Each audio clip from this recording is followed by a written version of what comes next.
Welcome, everybody. And again, thank you so much for joining us for this very important discussion. I suppose I should qualify everything that's about to be said up front. I'm joined by three magnificent speakers, but I don't think the four of us are going to fix the insurance crisis in the next hour. We will try to tell you how we got here. We will try to tell you what you can expect in the coming months and years. And we will try to tell you how to navigate the current crisis. But I think my colleagues on the panel will concur that we do not necessarily have the ability in the next hour to begin to fix this. Insurance premiums have always been a significant part of a community association budget. It's always been the case. But now people are facing 50%, 100%, 200%, 300% increases for less coverage and larger deductibles. They are facing denials of full replacement coverage, even though their documents in the statute may require it. They are facing demands for repairs to be done before their policies can be renewed. Most frequently, I'm hearing about mandates for roof replacements. So we need to understand where we're at and what you can or should do. I want to introduce the panelists with me, and it's a tremendous group of people who provide a tremendous resource to associations and are going to provide tremendous information for you today. First is my partner, Donna DiMaggio-Berger, who works here in the Becker and Polyakoff law firm. Donna has a long and distinguished career representing community associations and being an activist for community association issues. I am also joined by Andrea Northrup, a friend and colleague of over 20 years who is in-house counsel at Insurance Office of America. And finally, we are very fortunate to be joined by Senator Jennifer Bradley, a Florida state senator who has expressed some interest for helping to address these issues and look for legislative resolutions. With that, let me start with you, Andrea. A significant portion of the attendees have asked, what caused this? How did we get here? Well, I wish we could say there was a single one item we could point to.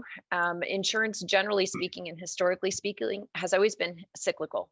You know, we've had hard markets before we come into soft markets. If you look back after, or I would say even prior to Hurricane Andrew, we had a lot of what we'd call captive markets. You still had State Farm insuring condominiums, you had Nationwide insuring condominiums. We used to say you could underwrite on a napkin. You know, you could basically put all your prices out there, come to terms, send it back to the carrier, bind it up. After Hurricane Andrew, that's when we really saw the first version of the hard market, and a lot of those carriers left. And it stabilized until we hit 2004. And then 2004, we had Charlie, Francis, and Jean. 2005 rounded that out with Wilma. And what ended up happening was a lot of the main carriers who were responsible for the condominium associations in the areas that were affected, primarily Tri-County, went insolvent. And when those carriers went insolvent, the burden laid on citizens in order to pick up all of that exposure. And citizens grew tremendously, starting in 2006 until the soft market started, where we started having investors coming into the marketplace, more carriers thinking that this was an advantageous risk for them to take on. So starting at about 2012, 2013, we saw a huge depopulation of citizens into a private market, and we saw those rates coming down. So from about 2012 to about 2018, most condominium associations and HOAs, their rates were cut in half. You know, they might have gone from 5% deductibles down to, at that time, I had 1% deductibles. You know, they were throwing in higher ordinance or law limits. But what ended up happening was they chased themselves to the bottom while we started having larger storms, stronger storms. And while Tri-County Florida wasn't, it hit the worst. You know, we saw it throughout the state. We still had Irma in 2017. We had Michael, we had Matthew, there was still Harvey. But the carriers have become national and the reinsurance is global. So we aren't just looking at Florida as a Florida insurance company as a whole. We are sharing that risk, and that risk is storms going up the East Coast. I mean, I think this year we've had a hurricane in Nova Scotia. You know, we had a term this year called a hurricane in California, with an earthquake and a hurricane simultaneously. The storm that just hit Acapulco, you know, the speed in which it became a Category 5 was tremendous. And what's happened is those carriers have decided that in order for them to secure reinsurance, the cost has gone up tremendously. Many of them, we had, I believe, 7 insolvencies in 2022, another one in 2023. And then one of the last things I think is important for us to reference is just the size and the sheer amount of storms and damage. And so NOAA has a great website. I'm referencing over on my screen so I get these correct. They've adjusted it for inflation, but you can look on the website.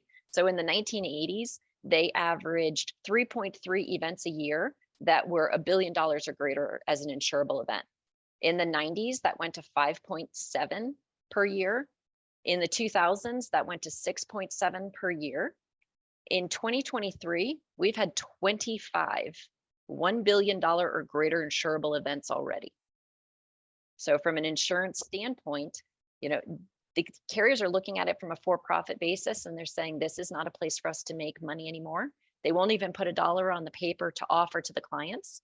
And when that happens, you have more people seeking insurance, less companies offering it, and then the supply and demand, the costs are going through the roof.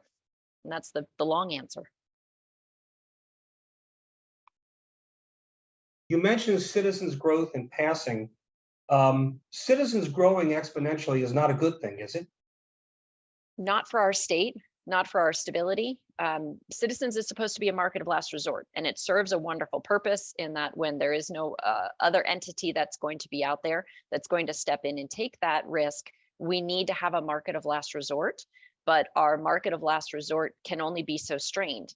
Historically speaking, if we look at it, when Citizen was at its largest, you know, starting in 2006 up through 2012, knock on wood, we didn't have any major claims coming across. The difference now, where we're exceeding more than 1 million policyholders, is what happens if the claims. So we've spent the last 12 so years building up this large surplus. You know, a chunk of that surplus was taken up by Ian, only, you know, a smaller amount by Adalia. But when you're looking at it from a, what I call like a mutual perspective, we each look out for each other. What people are paying, even at these much higher rates to be in Citizens, there's still that potential special assessment.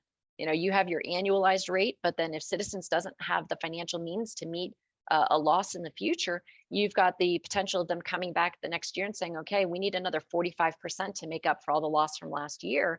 The more people who are in Citizens, the greater exposure the state is going to have, 1 for loss, but 2 for special assessment.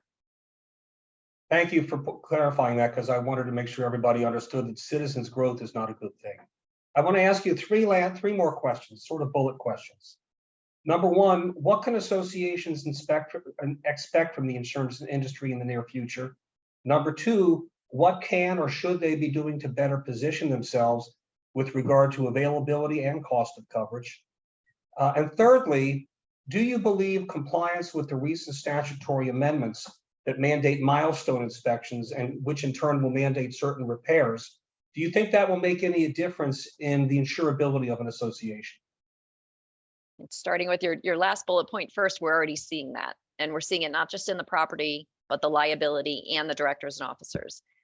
2 of the major directors and officers carriers are issuing mass non-renewals for condominium associations in the state that are over 20 years of age and more than 3 stories in height. And that was not picked out of the air. That's very strategic in the reasoning for what they're anticipating in potential claims, especially when you have an automatic breach of fiduciary duty for failure to comply. So they're seeing that from the potential of the suability. As it relates to compliance with those inspections, the carriers are aware of the fact that these associations are going to have those inspections done. So the underwriters are going to ask for them. They want to see it. They want to know what has been identified as being a potential problem. And a lot of the carriers out there, they do not want to insure an association while it is undergoing structural repairs.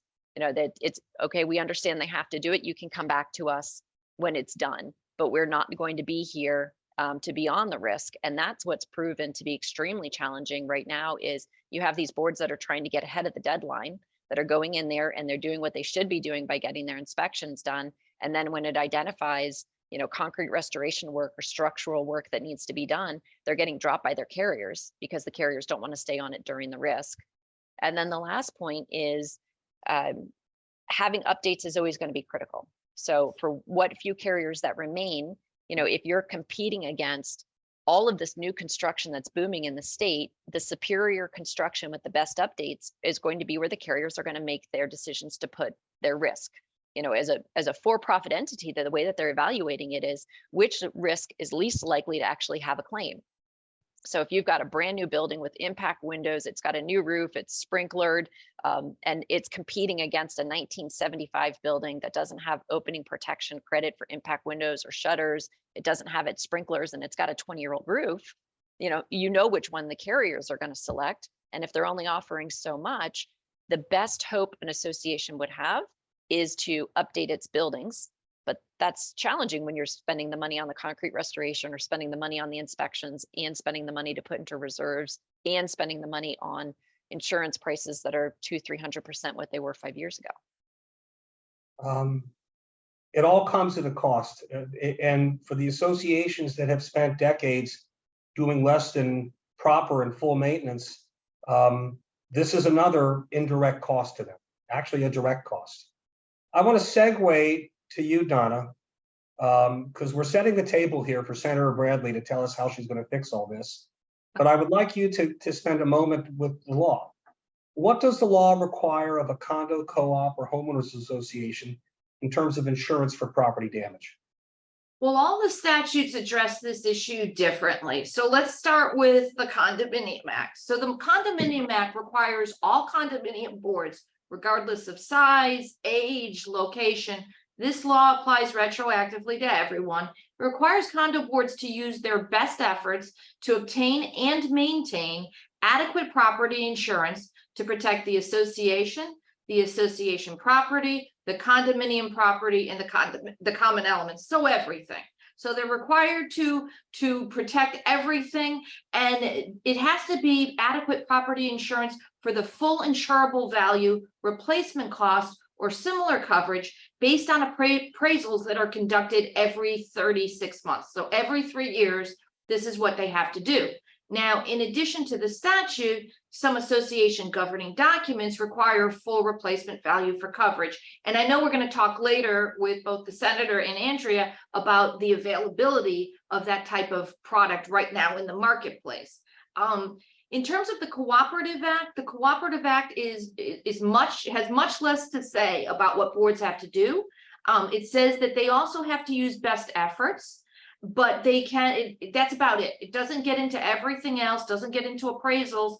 It does say that a cooperative association may self-insure if there is a group of 3 associations that can band together and provide adequate coverage. Now, the Condominium Act also has that language, Ken, that says that a condominium can self-insure with groups of 3, but the Condominium Act requires that self-insurance group be approved by the Office of Insurance Regulation. That's not the same for cooperatives. So conceivably, a cooperative that has all cash in the units, no mortgages, if they got together with a group of 3, they may have some options, but we're going to talk later about how that may be a foolhardy decision.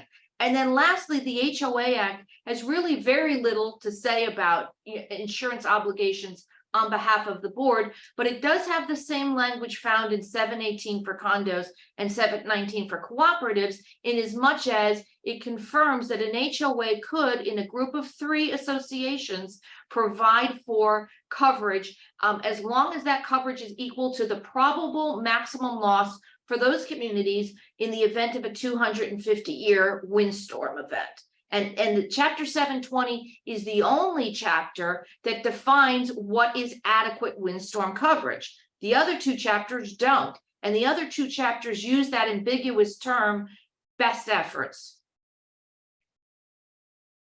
What about the other party at play here, Donna? What about unit owners and their insurance responsibilities, if any?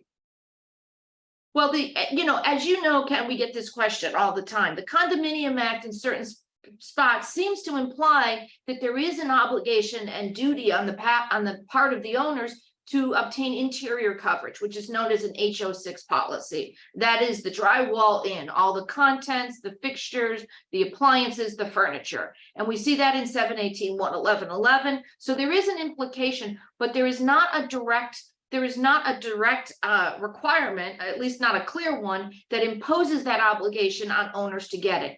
Yes, it's incredibly important that owners do purchase coverage for the inside of their units. And years ago, the legislation was changed to impose it where associations could buy, or what we call force place such coverage. I think, and Andrea can probably correct me if I'm wrong, that was only in for a year or two, correct? And because there was no feasible way to actually obtain that coverage because the associations don't own that property.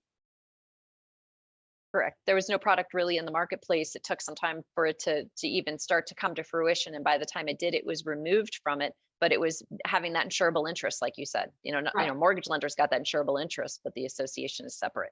Not, But you know, not- the not to motivation, mention- but not the to mention- motivation, Ken, to Yeah. actually have that remains, which is buildings are stronger if every unit owner has that interior coverage. Because what happens is when owners don't have that interior coverage, and we're seeing that as recently as Ian, decimating Southwest Florida, is that's when those owners are going after the association and trying to have the master policy cover things that should be covered under the individual HO6 policies. So one way to address this, and it's a way I know you address with your document rewrites, is I make that a requirement of my screening criteria, that if you're trying to get a purchaser or renter approved, you have to show proof of interior HO6 coverage. And Andrea listed all the costs that communities are facing. If the association had the ability or the inclination to force place coverage for HO6 policies for units, where's that money going to come from, and how are they going to recoup it? So, Donna, before I turn it over to Senator Bradley, let's make you queen for a day. What legislative changes would you recommend?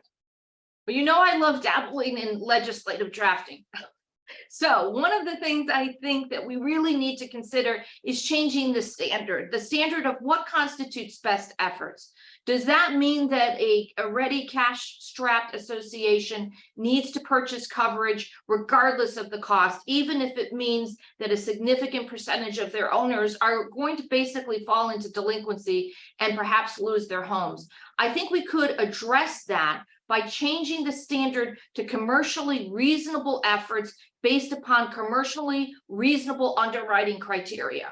I think at a minimum, we need to address the standard that's being applied, okay? Because as you know, we're getting calls all the time. What does best efforts mean? And best efforts may not mean bankrupting your association trying to purchase coverage.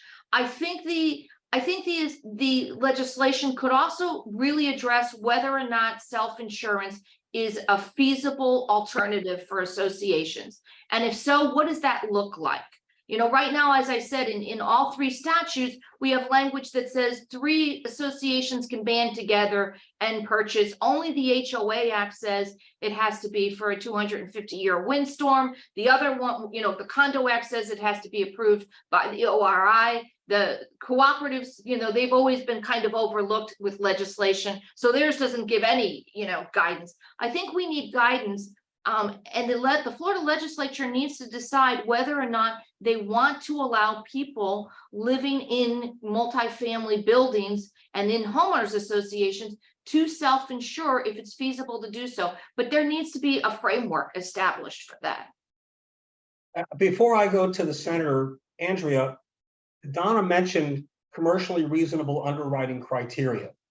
Can you put any context to that? I mean, should it be based upon the risk associated with a 250-year storm event, a 500-year storm event, a 1,000-year storm event?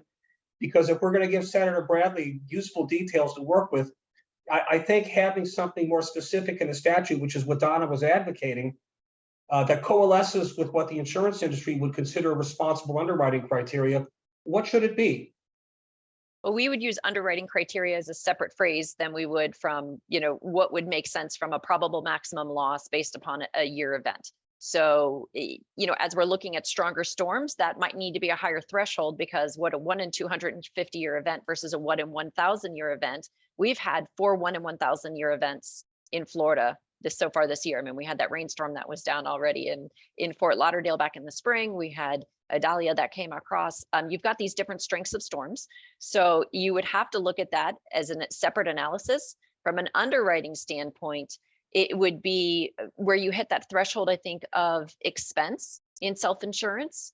or what levels, or just what the market is willing to put forward. I mean, we have associations that might need $100 million of coverage, and they can only get $7.5 million, and that's divided between 8 carriers, and it's going to cost twice what they paid last year for full limits.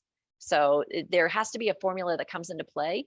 And what's not being addressed, and it's kind of separate from the insurance though, is the mortgageability when you start making it anything less than 100%.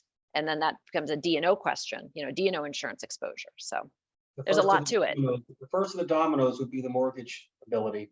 Yes. So, Senator Bradley, we've set the table for you. What do you see as the legislature's role in addressing this crisis? And what can the legislature do to further assist these communities? Well, the legislature absolutely has a role in this crisis. The simple fact is that a lot of Floridians are hurting. Not only condo associations who are trying to provide adequate coverage for their owners, but homeowners. It's being passed on to renters. When you couple that with inflation, a lot of Floridians are really hurting. And the last thing I want to get is calls from constituents who are thinking about maybe having their parents sell their home because they can't get coverage that's affordable, that condominium owners are having difficulty, their costs are going up so much. That's a very difficult circumstance. But that is our role. And insurance is highly regulated. The admitted market is highly regulated. Citizens is a construct of the state. That is our role as legislators, is to get it right. We have taken some steps over the last several years to try to pull out of this crisis. We didn't get there overnight. There's been a lot of reforms that have been put into place. It is going to take a little bit of time to watch and see how they play out. We have some encouraging early data that there is some more capital, more competition, more companies coming to the state competing for that. I'd like to be cautiously optimistic, see what that data shows, see what policies are depopulating citizens as we go forward. But the legislature absolutely has a role and is taking that role seriously in trying to address the crisis. Some of the recent reforms, Senator, have benefited residential policies. Donna alluded to homeowners associations, many of which, or most of which, are detached single-family homes, but they haven't addressed commercial policies, at least not to my recollection. And I realize there's a big difference between insuring and drafting legislation to address insurance for a multifamily building as opposed to a single-family home. They're two very different products. But what can the legislature do to begin to direct some attention to the commercial policies that are issued to these multifamily buildings? Yeah, and I think what you saw over the last session was really a broad-based reform to try to get the litigation, was really two-sided, to get the litigation under control, to encourage that return to the market of capital and competition. And then the other side of that was the insurer accountability portion. I mean, there are bad actors that exist on both sides. There are some litigation that we don't want to see by some folks who are engaging in practices that we're not proud of. But none of the present company, of course. Of course, yes. But and on the insurance side, there are both sides needed reform, and so we had that litigation reform, the insurer accountability with regard to commercial, and I think that will provide some stability for both markets. For commercial, the only piece that was in commercial in the bill specifically last year had to do with a premises liability fix, but really it was more of a broad-based market reform to support the entire industry. Senator, as a policymaker for the state, you heard Donna mention the resurrection of questions about self-insurance. How do you feel about your constituents potentially going to that kind of a model? I think at this point, all options are on the table. We need to have that discussion, explore it, and work through that. I have not been presented with a proposal in that regard that I think gives everybody comfort on all sides, but that discussion needs to happen in earnest. If that is a viable path, and there are experts in that who can show the validity of that and ways that we can make that work in the state. I don't think it's anything that the legislature is foreclosing or me individually. I just need to see that proposal, see and understand that. Is it working elsewhere, and vet that a little bit more. As has been pointed out, I think the primary obstacle for that direction is going to be the mortgage industry. I'm not sure that I would want to be on the board that decides to go to that kind of an option before a storm hits. But Donna, I want to throw the same question to you. One of our Delray Beach condos asked, is self-insurance a viable option? Was it a condo? Is that Yes. Okay. So I want to say at the outset that self-insurance does not mean going bare. So some of our communities out there are not understanding these two different terms. And they will, especially with the smaller communities, we'll get the phone call saying we're 50 units. Everybody agrees we don't want to pay for these exorbitant windstorm coverage for the premiums. Everybody agrees we're just not going to buy it. That's going bare. That's not self-insuring. When you self-insure, first of all, you have to do it in accordance with the statute as it's currently written. Secondly, self-insurance means you have to have the funds to actually rebuild or repair in the aftermath of a casualty event. Okay, so they're not, if you're having problems paying for the premium, how do you have the funds to actually repair or rebuild? That's the first question. I think, Ken, there's, as you know, there's considerable risk. What's happening is so many of our boards are getting such pressure from the residents, and it's completely understandable when you combine not only the skyrocketing insurance premiums, but the new additional cost of milestone inspections and fully funding reserves in threshold buildings, which are 3 stories or higher. And I'm not saying that that you don't need insurance, you don't need engineering, and you don't need fully funded reserves. I'm saying you need all of those things, but it has to come at a cost, and it has to come at a cost that people can bear. So again, the self-insurance, we hear about it a lot. I think sometimes they are confusing going bare with self-insurance. I don't think I've seen, and Andrea, again, you can probably back me up on this. I think years ago, there was an attempt in Palm Beach, what we called the Palm Beach SIF, the self-insurance fund, where we had people really working. And I think that was in the aftermath of perhaps Andrew to create that fund. It never got off the ground, correct? Well, I think, if I may, Andrea, one of the problems with that fund was they had over $1.6 billion, I believe, in assets insured against less than $100 million in funds, and all of the condos were within a few miles of each other. They didn't spread the risk. But the other thing is that I really want our board members who are listening to understand if they're contemplating self-insurance right now. A couple things.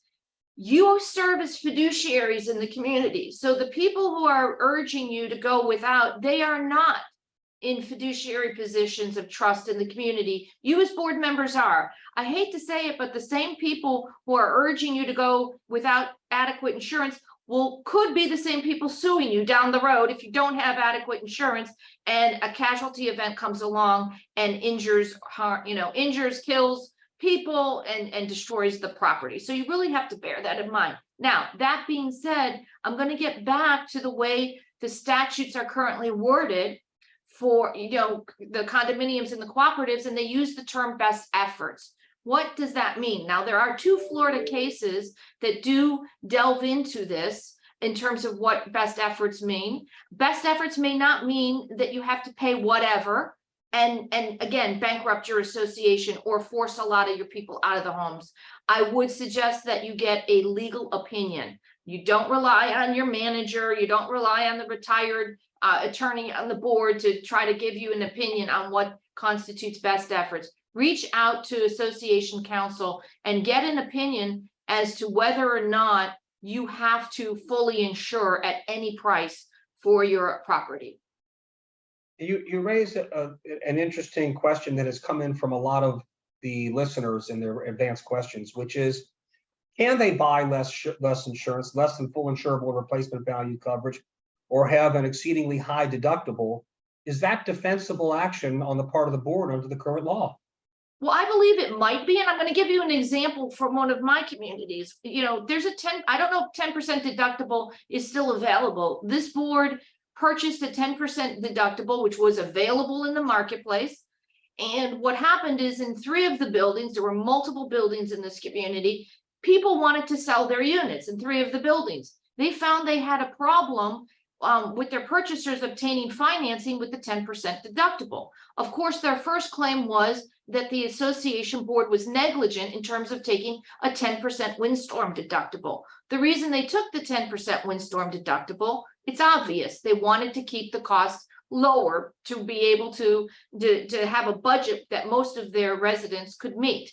The resolution in that case, frankly, Ken, was an interesting one, is the 3 people selling in the 3 different units, they paid themselves to bind a 5% deductible in those buildings because they did a cost benefit analysis and they still came out ahead because they were able to sell. One thing I didn't touch on, and I think you touched on, is the fact that self-insurance would have a huge impact on financing, both people willing, you know, able to get financing to buy into your communities, as well as the association's ability to purchase insurance. I mean, to obtain financing for large repair or maintenance projects. Well, and I think it's worth pointing out that even if Senator Bradley was able to push through certain reforms to define different thresholds for the insurance obligation to something less than full insurable replacement value, we have no control over how the mortgage industry will react to that. And I think we have a pretty good idea how they will react to it. You may pay higher interest rates, financing may not be available to you, loan to value ratios may be shrunk to make it less of a risk for the lender. Andrea, I'd like you to revisit just for a few minutes, because we've talked a lot about changing these standards, and Donna made recommendations to Senator Bradley with regard to legislative proposals. What legislative proposals would the insurance industry be comfortable with along the lines we've been discussing?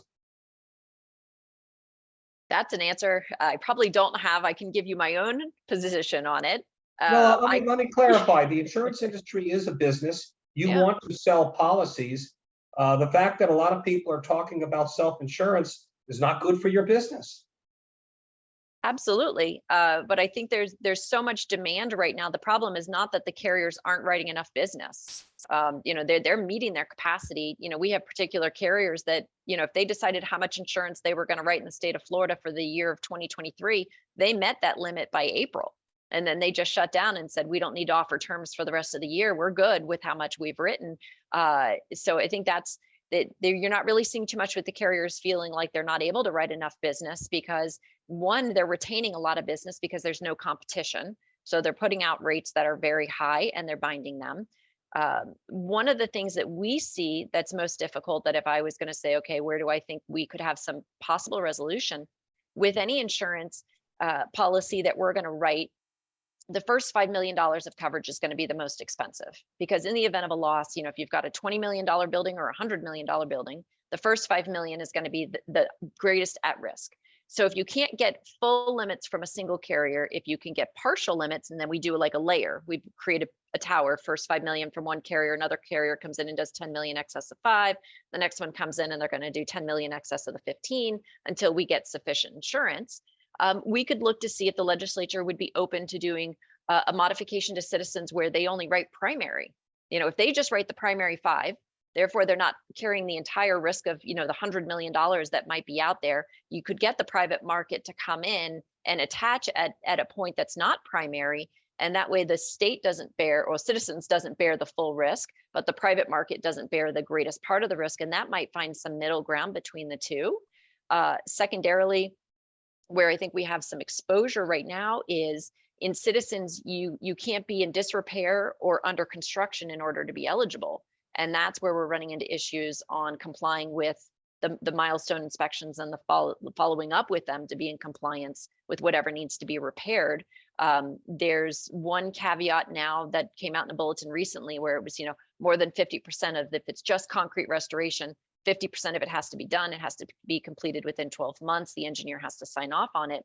But what we're seeing come back out of these structural integrity inspections is it's not just concrete restoration. There are other things that need to be done. And if that's the quote unquote disrepair, or if you're mid-roof replacement, you're ineligible for Citizens.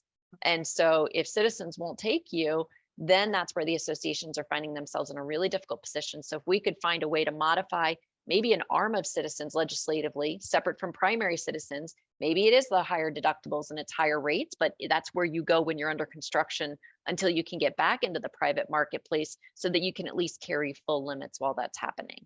So those are two things that we would consider until reinsurance costs come down, until that part of it stabilizes. You know, if your private market is going to have to spend 50% more next year to secure their reinsurance to maintain their financial stability, then our rates are going to continue to go up 50%. That cost has to go somewhere, doesn't it? It has to go somewhere, and it's going to keep coming down. So their choices are to write less insurance, buy less reinsurance, or increase their rates. And those are the three things that they've done. All right, Senator Bradley looks very contemplative right now. You've heard some ideas. Has the legislature considered, or would it consider, the suggestions you've heard with regard to clarifying and setting different thresholds for coverage limits?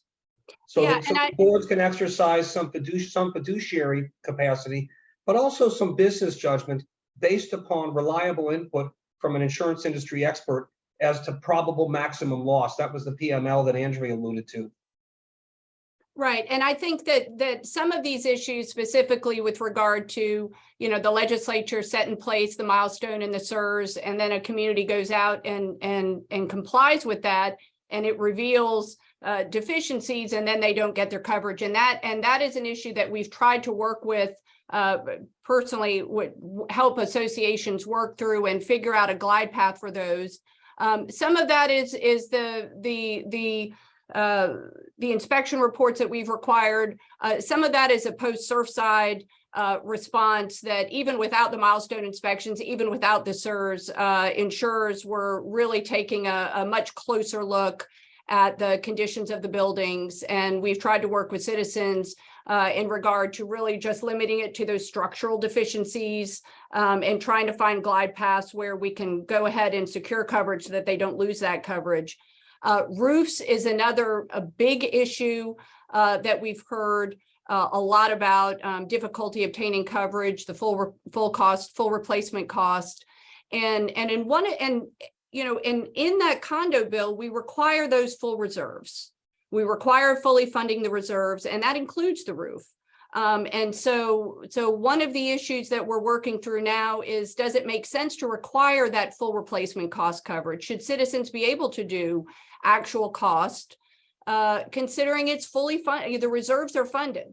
The reserves are funded with regard to the roof. So maybe we transition and explore allowing that actual cost value of the roof to be used going forward. I think that if you can handle, we're going to have to target certain issues with regard to condos. It's not going to be, there's no one big fix. We're going to have to look at, if we need to look at self-insurance.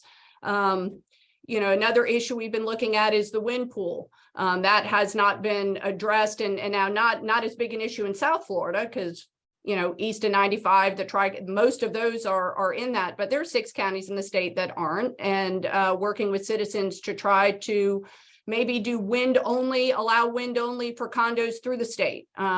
Just targeted approaches to try to provide some relief in different circumstances. And all of these issues are things that we need to consider, need to be on the table, need to provide some relief.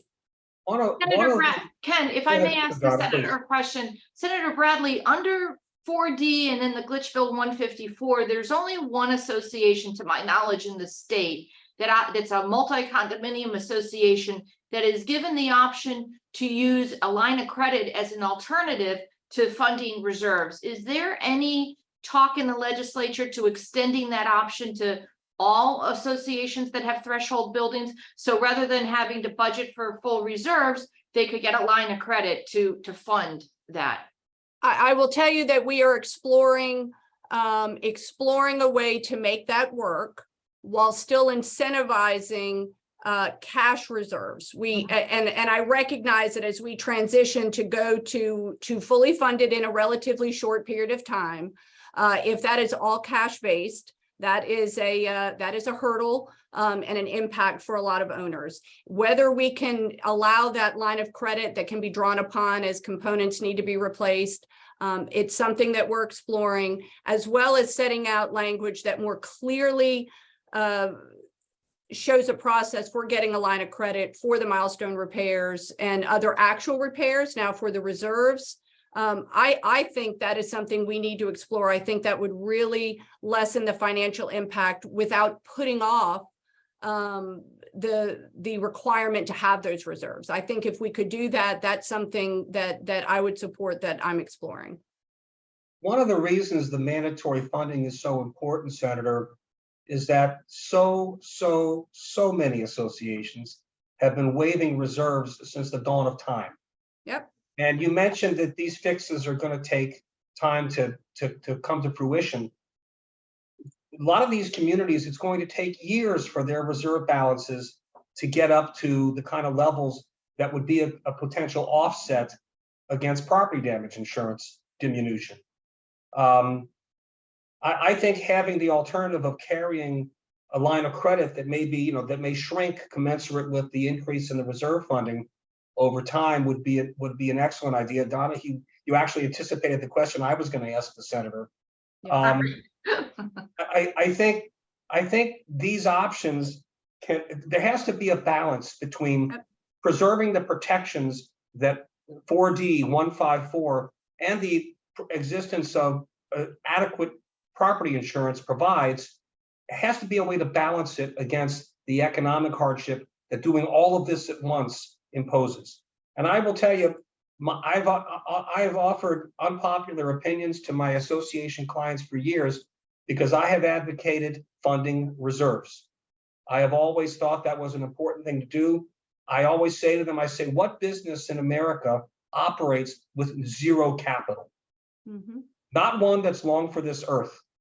So I'm a big believer in reserve funding, but there's a lot being foisted on these communities right now. I think the inspections are a good thing. I think funding the structural reserves is a good thing, but I have real agita about the associations starting to scale back on their insurance coverage, because I have to remind them that, well, if we get a claim, we'll put a claim into the D&O policy. I have to tell them there is no insurance for not having insurance. And I fear that these exorbitant costs, and I'd like your opinions on it, all three of you, I feel that these exorbitant costs are creating a risk that communities are going to start to make bad decisions. Donna, what do you think?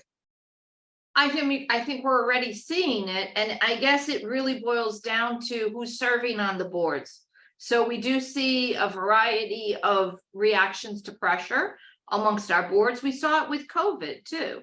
Some boards are, they're on the board and it's not a popularity contest for them. They reach out to professional advisors for advice. They're not, flying without a safety net. I think one of the most beneficial byproducts of the 4D and 154 was requiring people to do the reserve studies. So a lot of times we had boards and they were just, Tom, the treasurer, was creating the reserve schedule. I think it's incredibly important that they be working with safety nets and they be relying upon the advice of professional advisors. So I think that's a really positive outcome of the legislation. But I do have to say, I do hope the Florida legislature, while we're looking at insurance, while we're looking at strengthening these buildings, and I've said for a long time, if Florida emerges from the tragedy of Champlain Towers with the safest housing stock in the country, that's a feather in our cap. That's a good thing. But the other thing we have to look at is the fact that we've got new construction going up all over the place, and safe buildings start with the people who build them. So on the other hand, the Florida legislature continues to entertain bills that are, really lobbied hard by the Builders Association to cut back the rights of owners to go after builders who do shoddy work. And by the way, and this is an important point, it's not just about new construction. We've got all these buildings throughout Florida that are paying millions of dollars for concrete restoration and other large repair and renovation projects. And what are their recourse if the contractors they use do shoddy work? Are we making it harder for those people to pursue contractors who do lousy work? And then once again, the financial burden falls on the residents. I think it's an important point, and I appreciate the chance to say this in front of one of our state senators, is that in these scenarios, whether you're doing repairs to a long-standing condo that's been there for 20 or 30 years, or you're buying a unit in a new development, there are a lot of parties to the transaction. There's the developer, there's the contractor, there's the association, there's the building department, there's the lending industry. Of all the people involved, the least sophisticated person, the one least capable of protecting himself or herself is who? The buyer. And the buyer is kind of left holding the bag the more the protections against shoddy construction, whether as initial construction or after a turnover, they are the ones who take the brunt of the hit. And I'm not sermonizing to you, Senator. It's just, it concerns me. And as you can tell from her comments, it concerns Donna. And you know, I want to segue. I want to ask you one more question. Then I want to ask the panel a question. Has the legislature looked at strategies from other states that are similarly situated in terms of their exposure to these kinds of casualties, and what those states are doing that might inform our legislature here in Florida?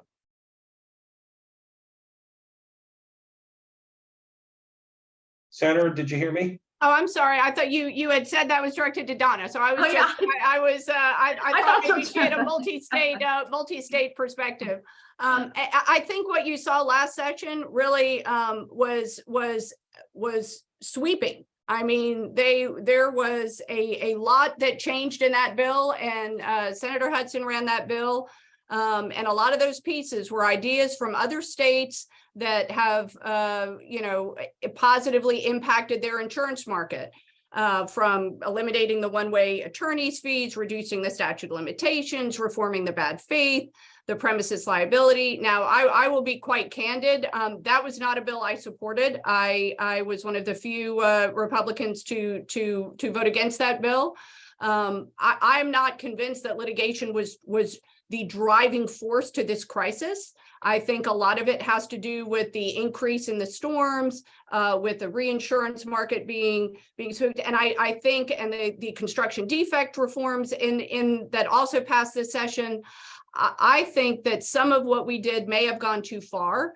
Homeowners are going to be in a position that it's going to be difficult for them to recover for damages, recover for their issues, especially smaller dollar issues that isn't going to be worthwhile or cost effective to hire an attorney for. But I think that we are going to have to continue to try to find ways to incentivize capital to come back to the state, to provide some stability, to provide targeted solutions in the condo space, whether it be with regard to roofs, wind, the requirements of what insurance coverage must be had, because Florida is a very unique market. You're not going to look around the country and find many other states that are a peninsula that's prone to hurricanes from all sides. So there really aren't a lot of states that we can look to for guidance, maybe on particular issues, and I think that you saw a lot of that last year. But we continue to look, we continue to work. I remain hopeful that the market will improve, that Citizens will depopulate. That is, Citizens where it is now is not a benefit to any Florida policyholder, whether homeowner or not, because everybody is at risk of those assessments should another large storm come through. And that's not good for Floridians. It's not good for my constituents up in North Florida or in South Florida. I would hope that the legislature would agree without exception that affordable casualty insurance for multifamily buildings should be as important a legislative priority as milestone inspections and reserve funding, because the insurance is the last line of defense against catastrophic storms. So it is certainly how I feel about it. But I have real concerns about the kinds of decisions our clients are going to make. Donna said you said you're already seeing it. Andrea, I assume you're also getting similar questions that make you worry about the kind of decisions the industry, not the industry, the insurance buying market is going to start making. Absolutely. No, we're seeing it constantly with regards to some of it is twofold. Some of it is boards actively seeking out to underinsure, where they're saying we only want to buy primary. We don't want full limits shopped. And that's not where we play. We think if it's out there and it's available, we need to review it. You need to, take it all the way through its course and see what's going to be there. But there are definitely those boards out there that want to know how little they can buy, how high of deductibles can they have. The flip side to that are those boards that want to do it properly and they absolutely cannot. Just before we jumped on this call on a very, regular garden style type community with roofs that are only 10 years old, they were just sending out a notice to their communities. How many association carriers declined us? How many did we approach just so they could help give their perspective analysis to those who didn't attend the meetings? In that scenario, they had 18 active declinations. They had 12 carriers that couldn't offer full limits. They have, thousands of carriers that aren't even writing that sort of risk in South Florida. And it came down to 2 carriers. They had their incumbent carrier and they had a citizens option. And that was going to be it out of the entire marketplace. So they are making some tough choices, cutting coverages, making choices that are going to make it harder to sell within the community. All around bad. I have an association client in Palm Beach County. I believe they had a $40 million full insurable replacement value appraisal, and they could not buy more than 20 million in coverage. Yep. What is the board to do? I mean, of course, buy the 20 million. Mm-hmm. And I believe, I have other clients who have based who actually have good documents that say that the board can consider economic and market conditions and the PML for the building, the probable maximum loss. And they're soliciting advice to do this because they simply can't afford a premium that goes from 600,000 to $1.8 million. Mm-hmm. Senator, I'm also aware that there's a bill being circulated to modify the statute on mandating hurricane protection. I don't know if you've had a chance to review it. Donna, I know you have, but I want to talk for a moment, our final comment, because there's nothing our individual clients can do to control A, what the legislature does, B, what the insurance industry does, and certainly last but not least, what the weather does. Mhm. The one thing you can control is you can control your efforts to harden the exterior of your building. Hardening the exterior of your building with impact glass and/or hurricane shutters will not only, hopefully, Andrea, hopefully you'll nod your head when I say this, and make you more attractive to an insurance carrier, perhaps get you more favorable insurance premiums, but also reduce your risk for the biggest hit of all, which is the whopping windstorm deductible. Mhm. So I'd like to hear your thoughts. I'll start with you this time, Senator. I'd like to hear your thoughts on modernizing, clarifying, strengthening the provisions of the law with regard to mandating hurricane protection on the exterior of the building.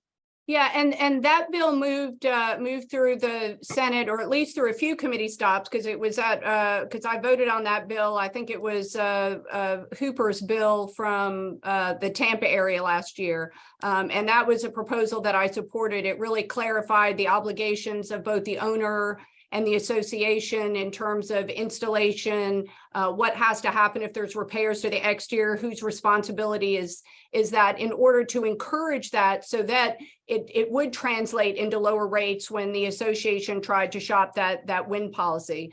And I think that's something that associations need to have. They need to have the tools to be able to secure those credits for their coverage. So definitely something I support. Look forward to seeing that again this year.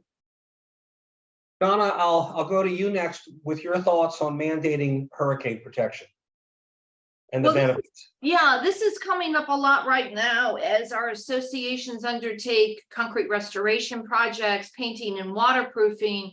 They're having to remove, the contractors are removing older shutters, older windows, getting a lot of questions about, do we have to put back up shutters and windows that are no longer code compliant? The answer is no. That being said, far too few associations know, and I'm talking about condominium associations, that they have the right under the statute to ask their members whether or not the members want the association to install impact glass hurricane protection as a common expense.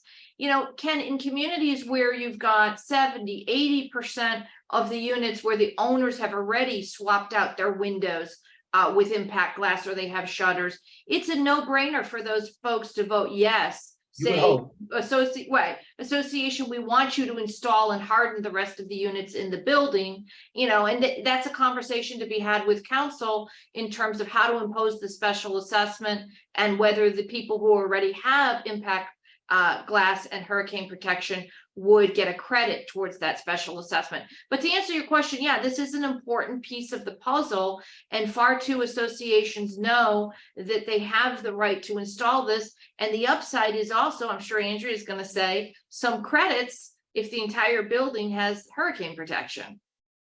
The current law also entitles owners to install hurricane shutters, even if the association decides to mandate impact glass. And I must confess, I have mixed feelings about it, because I think hurricane shutters, they do detract from aesthetic harmony from the exterior of the building, which is not inconsequential. Anyone in the real estate business will tell you what curb appeal means. But I also am led to believe that hurricane shutters provide better protection against wind-driven rain than impact glass, because it covers the seals between the wall and the window. And I'm also told that a lot of people like to have shutters, particularly if you have an east or a western exposure, so that you can have shade in the morning or shade in the afternoon. So I don't know that if the legislature has any appetite to allow an either or, as opposed to you can have both if you want them. Well, that's a good point, because that bill, Senator, actually, the way I read it, said you really could deny shutters if you've got glass. There are people that like both, and they like the shutters to protect the glass. So, it is a concern. But the other downside of the shutters is it requires you to have screws put into your concrete, and you have to have standards to make sure it's done right. Not everybody does it right. Not everybody enforces those standards. Andrea, the insurance industry, will you look kindly upon these communities if they make an effort to harden the shell of their building?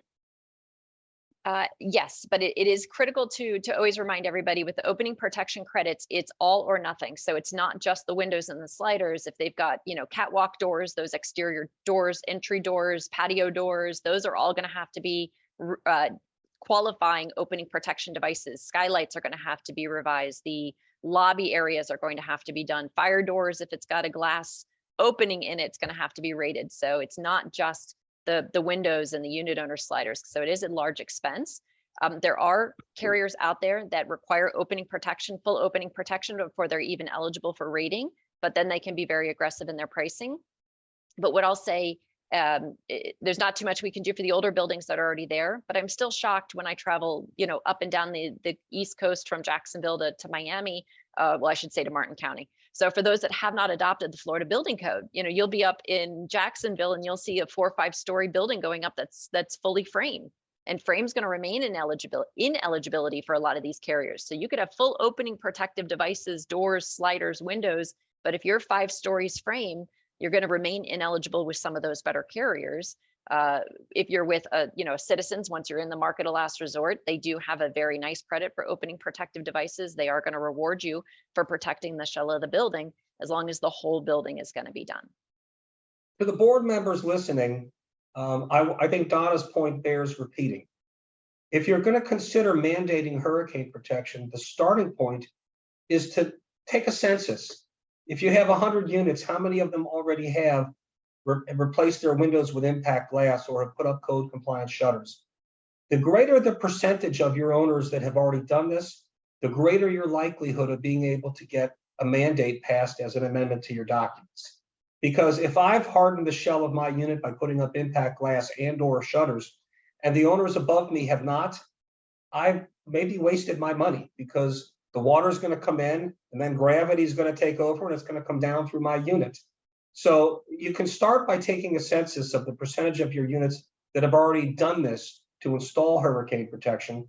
And then you can figure out, you can certainly solicit support, but then you can figure out how you want to proceed. And as Donna pointed out, with regard to other insurance issues, consult your counsel so that you do it right. So I want to ask, we're out of time. I want to ask for final thoughts. This time, Senator, I'm going to let you go first. Yeah, well, thank you. This has been a great discussion, a lot of ideas. We are already working on a condo bill for next year that is going to address, it'll have some insurance, some just board reform, some ways to provide some more frameworks for owners and associations to better manage so that we can, because there are a lot of requirements. You have the milestone, you have the surge, you have reserves, and to provide some more protections for that process so that it can be a little bit more transparent as we go forward. And so that bill, I look forward to filing in the next couple weeks and including and certainly pursuing issues with regard to insurance that are going to help alleviate the pressure that we know all too well is there. Thank you. Andrea, final thoughts? Start early for my associations that are out there. You know, if you're going to do that census, start it now if you just renewed, so you can hopefully have something done by the time the next renewal comes up. Don't wait on the roof replacements. If it's in line to be done, you know, start that process as soon as possible. Get your roof inspections lined up so you know how much life expectancy you have left to see what carriers you're going to be eligible with. Start having a lot of those really difficult conversations early, and then be prepared to budget for it so that you don't run into the special assessment issues. We don't see it quite stabilizing yet, so it's going to continue to go up through 2024. Donna, final thoughts? I think boards need to focus on the things that they do have within their control. They're not going to fix the insurance crisis. Hopefully other people are going to fix it, but they can look at their documents. They can consider amendments to their insurance provisions. They can, as we said earlier, create a framework where they encourage people to get that interior HO6 coverage. And I will say the last thing is we've been talking about the ripple effects of what's happening with these skyrocketing premiums. One of my biggest concerns is we are going to see a degradation in the quality of people willing to serve on these boards. And by that, I mean people who are concerned about risk and want to insure may find themselves not comfortable serving on boards right now due to the lack of clarity in the statutes, okay, and the market stress and strain. You may wind up having people who have less concern about those things and are more than willing to serve on boards. I know the legislature's also grappling with the issues related to the hammocks, HOA fraud and other things like that. I think we need to do everything we can collectively to ensure that we have people serving on these boards who understand what their fiduciary obligations are, and they're willing to take the steps needed. And this is also why I think mandatory education, given milestone inspection requirements, structural integrity reserves, insurance funding, these are things that board members, both people who've been on the boards for a long time and newcomers to the board, they need help. And so I think requiring them to get education on these topics is crucial. That's in the bill, Donna. Oh, great. Yeah. Donna, Andrea, Senator Bradley, if I may, Jennifer, I want to thank you for participating. I want to thank you for your incredibly valuable input and your fantastic insights. And I want to thank everyone who attended and wish you all a good day. Thanks, Ken. Thanks, Senator. Thank you. Thanks, Andrea. Bye, guys. Everyone. Bye-bye.